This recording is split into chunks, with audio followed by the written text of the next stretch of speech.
Hi guys, I'm James. And I'm Rachel.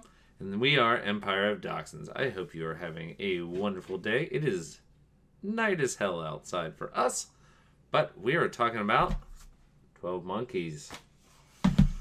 So, Rachel, tell me about your history with 12 Monkeys. Watched it several times. Like my dad watched it on, so I've watched it several times when I was a kid. I will have to say this is probably the first time that I've watched it not on cable TV. They really censor a lot from... I feel they cut a lot. I know there's a lot of scenes where Brad Pitt's, flipping the bird and all that good jazz, but... There's so much flipping the bird and so many butts. And so many weird ways Brad Pitt flips the bird, because he doesn't really do a lot. It's not like he just curls down his fingers. He doesn't... It's very bring subtle. them to his palms. He's just like, I'm gonna put the top parts of my knuckles down, and then I'm gonna extend my middle finger. Yeah, he does it very subtly. But a lot of I was noticing that this time around there was just a lot of middle fingers and a lot of butts in the beginning of the movie. I mean, we get to see both Bruce Willis and Brad Pitt's butts. Not complaining. It was great. Yeah, I mean, who doesn't want to see those butts? 10 butts out of 10 would butt again. No, I mean, this is my DVD. I've seen this movie a number of times. I first saw it in high school. I remember seeing previews for it when I was younger than that, when it originally came out. I wanted to see it then. It's one of those things where previews make you want to see something even though you're either too young or have no frame of reference to want to see it. Like, I remember being like, oh, that looks very interesting, even though I had no reason to think that. I must have been 9, 10 when this came out. Yeah, the whole premise kind of is above your head at that age kind of deal.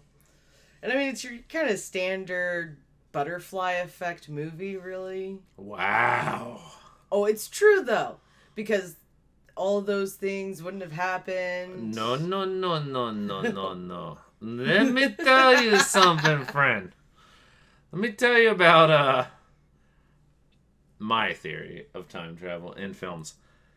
There are only two ways time travel can work. You have Terminator 1 and Terminator 2. Terminator 1 says everything is deterministic based on what happens within the continuity of the timeline. Terminator 2 says time is actually mutable based on the fact that the timeline can be changed, which feeds into a whole lot of philosophical theories about time travel, but, that is what that is, and it's not really contained within the continuity of a movie. That's kind of why there's all these other Terminator movies that are not very good, but no, we're not worried about that right now. Well, no, if you look at it, it was because, they tightened security because of, her going to the dad, which caused that guy to then pack up the stuff and leave. So if they hadn't done all of those things, he probably wouldn't have moved so quickly to release the virus. And that may or may not be true, but why do you have to put it to a very bad Ashton Kutcher movie? Okay. The butterfly effect is an actual thing and not just a movie. I understand that. But that's not what anyone specifically references it to anymore. I'm referring to it as the actual, scientific theory. See, there's the idea of it, though. The butterfly effect wouldn't be... I feel like it's more complex than that, because it can't just be that because something happened. This is something happened, and then something happened, and then something happened, and then that thing went back and made the other thing happen. Butterfly effect isn't a loop. It's a progression. Am I wrong? I mean... I'm just saying, it has a very butterfly effect feel to it. But how do you think it worked within, the actual premise of the movie? I feel this is one of the things a lot of movies and TV shows fail on, is that they tend not to think very hard about time travel. They're like, yeah, time travel happened and then everything was how it is. Do you think it worked?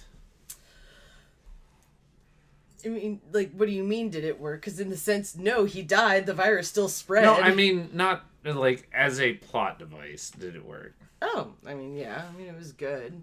Like, I know I was pointing this out to you while we were actually watching it, and like, ooh, look, that character shows up in the future, and that character shows up in the future, and that character shows up in the future. yeah, as the council of what you suspect are doctors, but then you find out, like, in the end, one of the women sells insurance. So you kind of go, are they all doctors? I don't know. I think that was kind of a wink and a nudge, because she sells insurance, and she's trying to basically affect humanity's future by getting the virus and spear firm back to the future. Ha ha ha! Insurance. Insurance. No, I mean, I liked the way it worked. I mean, I think this is much more thought out than a lot of time travel movies is. Like the butterfly effect, for example, where it's like, yeah, everything does something except when it doesn't. No matter what you change, something always is going to happen. Yeah, I mean, it's like, it's not a perfect example of time travel. Like I said, Terminator 1, Terminator 2 cover all their flaws by basically not thinking about it. They're like, nothing, we're not going to pretend like time travel is the main point of this movie. It just happens to be a great premise of it. Like, it's part of the premise, and then we feed it back at the end. It's like, oh, wait, we did change the past, or, oh, wait, we didn't change the past at all based on what we did. Yeah. Like, it's well thought out, like, by just basically saying, you know, and what happens, happens. This movie has a lot more to think about, though, because there's a lot of talk about the way stuff happens, because it's all about trying to not actually change the future, because they're basically like, nah, you can't do that. No, they basically want to get the information to bring to the present and try to help from there. So they're not trying to prevent it necessarily. Except, well... Except when they want him to go kill him. But that was just because he found the source. Or was it? Because what does he say? Kobe. This isn't about doing something. It's about following orders. Yeah. They basically want him to go kill himself. Oh, it worked. Well, yes. So, what do you think about, like, how the movie actually, like, looked, or...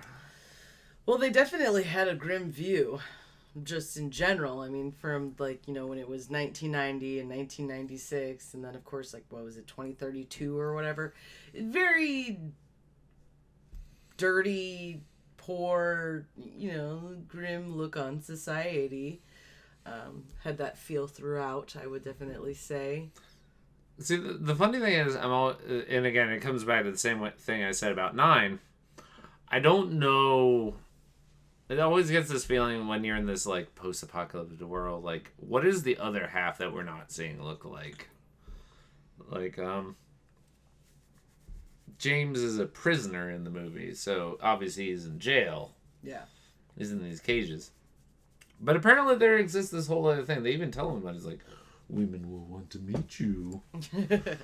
Well, they said in it that he had violent tendencies and stuff like that, and so that's probably why he was in prison. I mean, true. But we don't know how the rest of society functions there, because there is a whole underground, like, system to basically most of the world. The 1%. Yes, so There's only 1% totally of society. feasible that people could live within that. Like, the Metro game series and novel series, for that fact, bring up the fact that when nuclear war hit, the only people that survived were people that were in the undergrounds when the bombs hit. Yeah. So it's like, oh yeah, so people in the subways survived and they formed their societies down there. So it's a much larger initial... But here's an interesting one. So Cole was at the airport when it was released. Mm-hmm. How did Cole survive? Well, he was always immune. He's part of the 1%. Was that the whole thing, that they're actually just immune? But I always assumed that was the whole thing. Then why can't they go up top then, if they're immune? I don't think that's the case. I don't know. It could just been that Cole was the solution the whole time, and they just never thought to think about it. But they did take his blood. Well, no, when he came back from the outside, he quarantined himself, and I think they were checking to make sure that he didn't have. But at the same time, remember, how virology works, I mean, they would already have a dead version of the cell within his body. That's what... But that's what I'm trying to get at. Like, I feel that there's a flaw there in the sense that he was there in the airport when it was released, and he survived, and so you think that, okay, so then is he immune? Is the 1% immune? Then why aren't they living up top? Why do they have to find the cure to the virus if they're all immune? I mean, I guess you're right. I hadn't thought about it from that direction, honestly. But my initial question wasn't really about, like, the tone of the film. My more was about how you thought the film looked. Like, what did you think about a Terry Gilliam film? Because Terry Gilliam films are very specific in how they're shot and how they're set up. I very much enjoy the macabre, and so it's, it has that feel to it. So I'm always down for movies like that. I mean, I am a Tim Burton fan, so... See, Tim Burton's stage one. There's this movie fever I think is perfectly can be described as, all right, seen Tim Burton. It was fun, different, a little dark. I'm into it. Terry Gilliam stage two is like, all right, it's fun, it's dark, it's different. It actually requires thought. I don't want to say thought. I was going to say like a little more extreme knowledge of how direction works. Because Tim Burton isn't a very director most of the time. He's not like, let's do an insane camera shot right now, guys. Terry Gilliam is more like, all right, we're going to zoom the fuck in on someone's face with a fish lens. It's going to look crazy. No, I liked it. I have nothing against... Just wait till we hit stage 3. His name is David Lynch. Have I seen David Lynch movies? I don't know. Have you seen Eraserhead, Blue Velvet? Mulholland Drive would probably be the one you're most likely to have seen. I think I've seen that one. Yeah. Lost weird. Highway is one of his. I've always wanted to see Lost Highway, and it's mostly because of my love for Marilyn Manson. And that is in my collection, guys, so look forward to that, because it's a crazy one. It'll be a while, though. But, yeah, so, have you seen any other Terry Gilliam films? And not counting the Monty Python films, because he was co-director on Holy Grail and... The only ones that you've told me about are this in Brazil, and I haven't seen either one of those. Fear and Loathing in Las Vegas. Oh, I've seen that. I felt like I was on drugs watching that movie. I'm trying to think of what else. The Fisher King. Tideland. The Man Who Killed Don Quixote. Which I've not seen. But it... So, there's an infamous thing about that whole movie. They even made a documentary about it. Every time we tried to make this movie, something horrible happened. Like... lead actor died, or the land they're filming in flooded, and like they lost everything, and like for years he's trying to get off the ground. They finally got it done, like in 2018. They got it done, and I hope it was worth it, Terry. I haven't seen it. No, I like him. I definitely would watch more of his stuff. Have you ever... Oh, God, I wish I meant to look this up before we started this, but I didn't. The guy that directed City of Lost Children or Alien Resurrection, those probably be the two you'd know. Have you ever seen either of those films? The Resurrection one, I think. So, the reason I bring that up is because him and Terry Gilliam had this very similar, like, shooting style. Like, let's zoom in real close, or let's zoom back, or let's film things at an odd angle, and then... suddenly start focusing on someone's hands instead of their face. Like this whole thing. The funny thing is, though, they're so different in tone. Because Terry Gilliam is like, let's make everything a nightmarish nightmare. Like, but they even have the same aesthetic. They like, let's make an overcomplicated machine that obviously doesn't work well. We need an orb with 16 TV screens on it and a bunch of wires. I did read that ball with all the TV screens had a tendency to malfunction a lot. What? Yeah. So apparently that didn't work out too well for them on that one. And actually what I thought was very interesting in reading about this movie was a lot of the actors took pay cuts to work with Terry Gilliam. You'll understand once you watch Brazil. Yeah. Which, it's kind of, you know, like, especially Brad Pitt was still new in the up-and-coming actors, but a lot of his movies had come out, like Interview with a Vampire and, you know... 7 Years in Tibet. Seven and stuff like that. So he was hitting that, you know, A-list. Didn't he just win an Oscar very recently? I want to say he won one for like year or two before, maybe for The Big Short. I honestly don't know. I used to keep up with Oscar winners all the time. Like every year I'd go out of my way to watch them all, and then eventually I was like, there's like 12 nominees every year now. At one point I would watch all the nominees, all the best actors, all the acting ones and director ones. Eventually you just lose the ability to be like, oh no, or oh yeah, it's that important that I see this. Especially when it's like, alright guys, we have to put a Pixar movie in here. That's why I've had to make it 8 nominees now. Hey, don't be cracking on Pixar, honey. I'm cracking on because that's probably why people were sick of the fact that like a superhero movie or a Pixar movie weren't in nominees for Best Picture of the Year. That's why they were tired of nerds harassing old people. And I don't think I'm wrong about that either. Because that's like the exact reason, like, suddenly it was like 8 because people were like, why isn't Up part of the best nominees of the year? Blah, blah, blah. It's like, it was never going to win. 90-year-old people are watching this, guys. And they don't even have to watch it. They can just vote. Like, people directly said that they voted because they thought someone deserved it, and I didn't watch any of them. No, that's terrible reasoning. Yeah, right?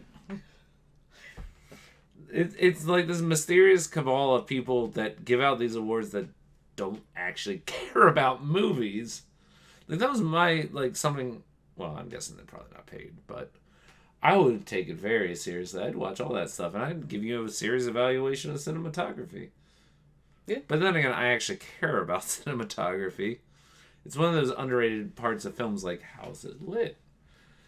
It matters so much, like, but you don't realize it until it's really bad. Yeah.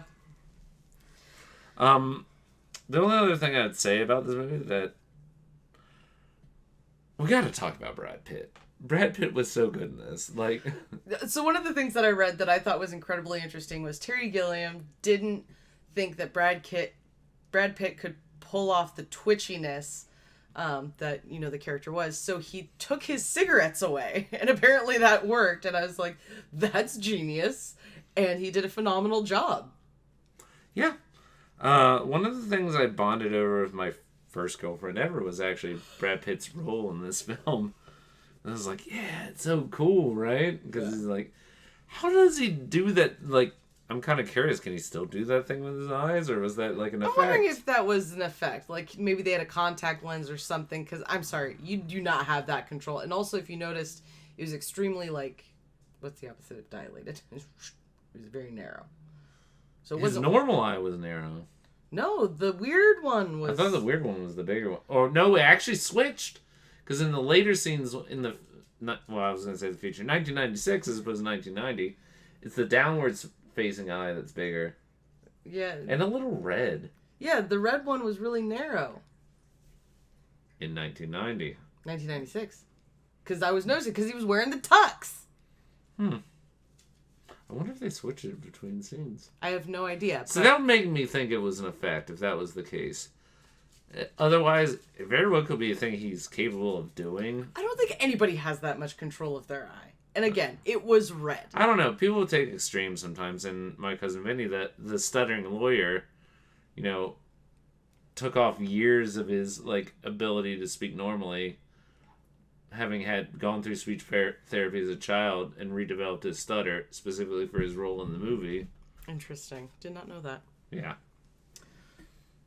Also in our movie collection. Oh, that's a great one. Oh, I love it. We'll talk about that one. Oh, we got to talk about the weird Oscar win for that one. But that's for that one. But no, and it's funny because Brad Pitt gets such high billing in this movie. And I guess he's probably like the third. I'd honestly consider him the second. Like, it would be like... Over Madeline Stowe? Yes! She's in the movie a lot more. Yes, but does she have as much character? Exactly. She doesn't have the presence. Like, really, it's Bruce Willis has, of course he's the main character, but then Brad Pitt has the biggest, like, presence. See, here's where I'd make the argument. This is the problem of writing a story. You need someone to react to something. Like, she drives the plot a lot because of her reactions, but otherwise it's someone talking to themselves. This is always the argument about deep characters. Deep characters are people that drive the plot while having individuality. That's very hard to write. Yeah. Like, normally you have, like, maybe, say in a novel with, like, 20-odd characters, 4 of them will have actual, like, personalities and motivations. Because otherwise you're going to run into this problem where everyone's trying to do something and none of their motives make any sense, or you have to craft these elaborate backstories that you don't use for anything. Like, why? Like, how funny is it that she was like, I'm gonna write an apocalyptic oh yeah, it's like, what was her book? It was like apocalyptic psychology, I think. Yeah. And then everyone that she showed in the book during her presentation shows up in the film. Yeah. Well, yeah, they're out there. No, it's very good. I always enjoy watching it on TV, but like I said, I think this is the first time that I've watched it uncut and without interruptions and stuff like that. It's a great movie. Not a top 100 movie for me by any stretch, but I think this is probably the perfect gateway movie for Terry Gilliam. Like, you're like, yeah, Tim Burton's cool. I want to step it up a notch. Let's see a little more filmmakery kind of version of the same thing. Like, very defined aesthetic, very I don't know what you want to say. Like, basically all I'm trying to say is Tim Burton doesn't want to tell a very specific type of story. He wants to tell a very specific type of, like, visual. Yeah. Terry Gilliam is both. Yeah. And then David Lynch is, well, we'll get to that when we do one of his, because I guess we'll get to Blue Velvet first based on what's happening. But anyway, would you recommend this to other people? Yeah, definitely. Yeah, I think I would do the same. I believe I said to you, like, 10 minutes of the movie, like, we should really watch the TV series at some point. Yeah. I mean, I really like it.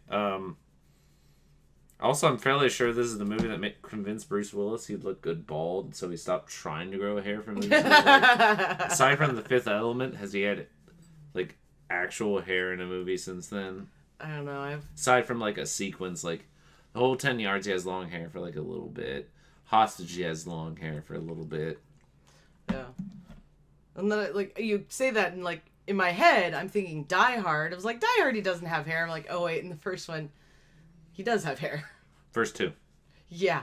But when I think of Bruce Willis, I think bald. That's also the 1980s and 1990, respectively, so...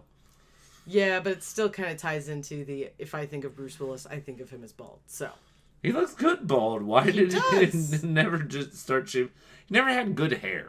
Like, except in, like, when he was on Moonlighting, like, when you see him, like, in 1984, and him and Sybil Shepherd were doing a TV series together, and he had, like, perfectly coiffed hair. Yeah, he looks good bald. And to quote Charlie from It's Always Sunny in Philadelphia, he takes off the wig, and then it's revealed it was Bruce Willis the whole time. That is a twist of The Sixth Sense, guys. That's exactly how that worked. God. Oh. It's alright, guys. Check out 12 Monkeys if you've never seen it before. It is well worth your time, in my opinion. Obviously, because it's one of my picks. I mean, I'm just saying it all. And comment down below and let us know what you thought of the movie. Of course, subscribe. And if you want to check me out on playing video games, I'm on twitch.tv/streamsquad. So, till then, I'm James. I'm Rachel. We're Empire Dachshunds. Have yourself a good one.